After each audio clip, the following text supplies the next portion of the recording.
Un cordial saludo para mis alumnos y alumnas del Instituto Profesional Los Leones, específicamente para aquellos que son parte de la asignatura Marco Jurídico para el Servicio Social. Les habla Ignacio Facuse, soy abogado, magíster en Derecho del Trabajo y Seguridad Social y docente del Instituto Profesional Los Leones para el curso Marco Jurídico para el Servicio Social. El objeto de este video es hacer una breve reseña, un breve repaso de materias laborales que van a estar vinculadas a la evaluación que vamos a tener próximamente. Para eso entonces vamos a iniciar con el contrato individual de trabajo, considerando que han sido temas que ya hemos ido estudiando a lo largo, ¿no es cierto?, de este semestre. Voy a ser bastante concreto en temas muy específicos a repasar para ayudarlos a que tengan una buena evaluación. Yendo de lleno, el contrato individual de trabajo en el fondo se encuentra definido en nuestra legislación, específicamente en el artículo 7 del Código del Trabajo, artículo que hace referencia a que consiste en el fondo el contrato de trabajo en una convención por la cual el empleador y el trabajador se obligan recíprocamente. El trabajador se obliga a prestar servicios personales bajo dependencia y subordinación del empleador, y el empleador se obliga a su vez a pagar por estos servicios una remuneración determinada.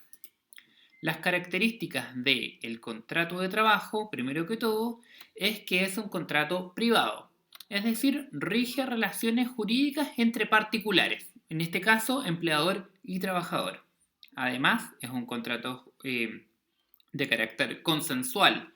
Esto es de especial relevancia para comprender en el fondo que se perfecciona este contrato por el solo acuerdo de las partes contratantes, sin necesidad de que exista una formalidad alguna para su existencia, para su perfección.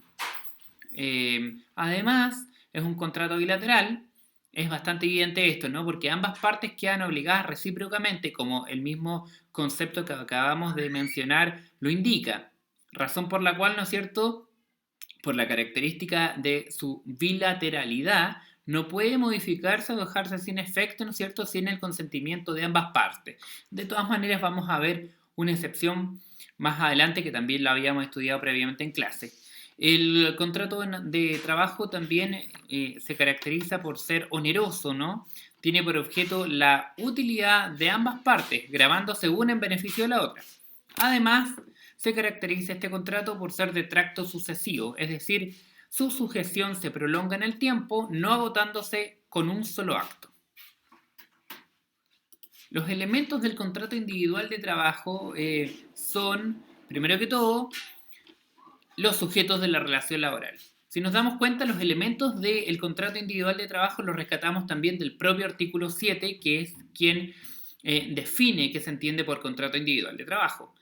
Y como les decía, el primero que vamos a estudiar es el de los sujetos de la relación laboral. Específicamente están regulados ellos en el artículo 3 del Código del Trabajo y los conceptualiza. Menciona que en el fondo que el empleador es una persona ya sea natural o jurídica que utiliza los servicios intelectuales o materiales de una o más personas, trabajadores, ¿no?, en virtud de un contrato de trabajo. Y a su vez se entiende por trabajador como toda persona natural, solamente persona natural en este caso, que presta servicios personales, ya sea intelectuales o materiales, bajo dependencia y subordinación en virtud de un contrato de trabajo. Además de este elemento, podemos también observar otros como, por ejemplo, la prestación de servicios, la remuneración y la subordinación y dependencia, que es uno de los más característicos y determinantes a la hora de comprender si es que estamos o no frente a una relación laboral. En cuanto a la prestación de servicios, bueno, este es uno de los elementos esenciales que constituye la causa de la obligación del empleador de tener que pagar la remuneración. Es una obligación del empleador o por parte del empleador, ¿no es cierto?, tener que otorgar el trabajo convenido al trabajador. Así como el trabajador se obliga a tener que prestar labores, el empleador se obliga también a otorgarle el trabajo respecto del cual fue contratado. Sin perjuicio de esto, de todas maneras existe una posibilidad de que quede exonerado el empleador de cumplir con dicha obligación y es por caso fortuito o fuerza mayor, un tema que vimos con bastante detalle y resolviendo también bastante preguntas por parte de ustedes, alumnos, en clases, así que no me voy a detener mayormente en este punto.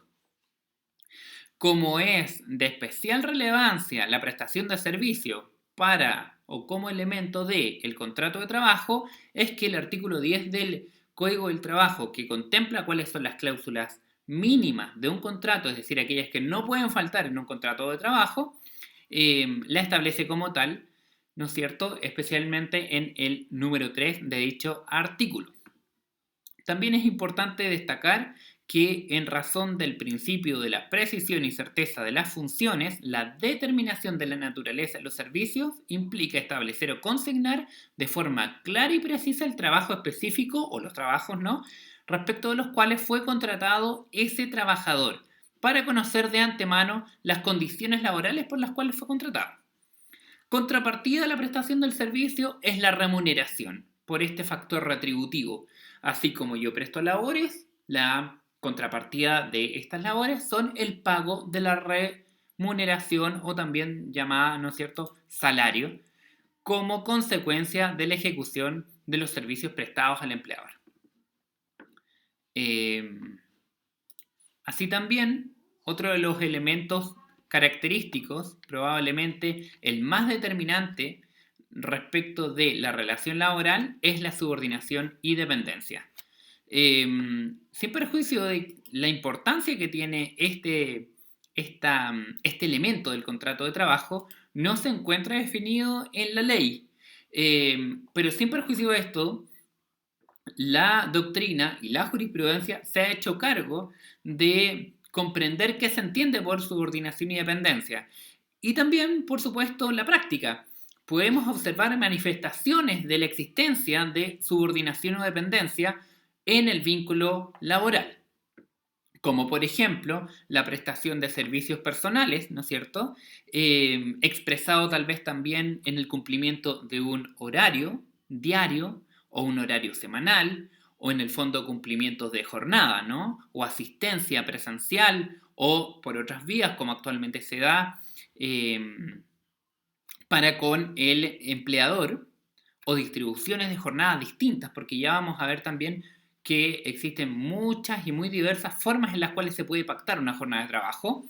También cuando el trabajador debe asumir la carga de trabajo que se le presente, ¿no?, que se le instruya, cuando está sujeto en el fondo a órdenes, instrucciones o directrices que le indican de qué manera ejecutar las labores, cuándo, de qué forma y con qué herramientas. También entonces podemos darnos cuenta que otro de los elementos que permite detectar la presencia o no de subordinación y dependencia va a ser la dependencia técnica, es decir, cuando nos entregan las herramientas, equipos o instrumentos de trabajo para poder desempeñar estas funciones.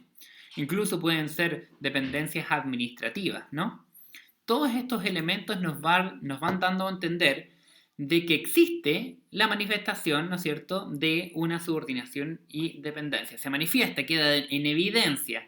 Y este concepto de subordinación y dependencia es bastante propio de las relaciones laborales por sobre otro tipo de contrataciones, producto de la verticalidad. No estamos hablando de que empleador y trabajador pactan condiciones en igualdad, ¿no es cierto?, uno respecto del otro, sino que existe una verticalidad donde hay uno que detenta el poder, ¿no es cierto?, tiene facultades, tiene la potestad en muchos órdenes de cosas, ¿no?, de dirección, de administración, potestad disciplinaria también, y él, por un lado, ¿no?, y el trabajador, por otro lado, que es quien debe recibir, ¿no es cierto?, las instrucciones, las órdenes, las directrices y en el fondo acatar lo que le indique su superior jerárquico en razón de este vínculo contractual. Por ende, cuando están estos elementos visibles en una relación contractual, podemos claramente detectar si se trata o no de una relación de carácter laboral o desecharla derechamente. Como este concepto no está regulado o más bien definido por el Código del Trabajo o las leyes en general laborales, permite también que se vaya adaptando tal vez a las circunstancias actuales. Es un concepto en el fondo dinámico o cambiante. Van a existir tal vez nuevos elementos que vayan también manifestando la existencia, ¿no?, de una relación laboral por medio de la subordinación y dependencia, en virtud tal vez de los cambios que la sociedad va viviendo o incluso los cambios tecnológicos, ¿no? Como por ejemplo el teletrabajo, que nos puede, o el trabajo a distancia, que de alguna u otra forma nos puede también entregar nuevos aportes o elementos por los cuales empieza a existir, ¿no es cierto?, esta manifestación de aclarar que el vínculo que estamos observando es efectivamente laboral o no. En consecuencia, para poder cerrar un poco esta idea, considerando la importancia que tiene la subordinación y dependencia para la relación laboral, voy a señalar tal vez algunos ejemplos que permiten aclarar cuando estamos en presencia de la tal, como por ejemplo que se manifieste una continuidad de servicios o una supervigilancia, una supervisión tal vez del empleador, cuando existen también obligaciones de trabajar en razón a instrucciones, órdenes o directrices que emanan del empleador, las dependencias técnicas, como les había señalado, y administrativas, y la existencia tal vez de una jornada de trabajo, entre otros elementos, nos permiten entonces ir comprendiendo que estamos frente a una relación laboral.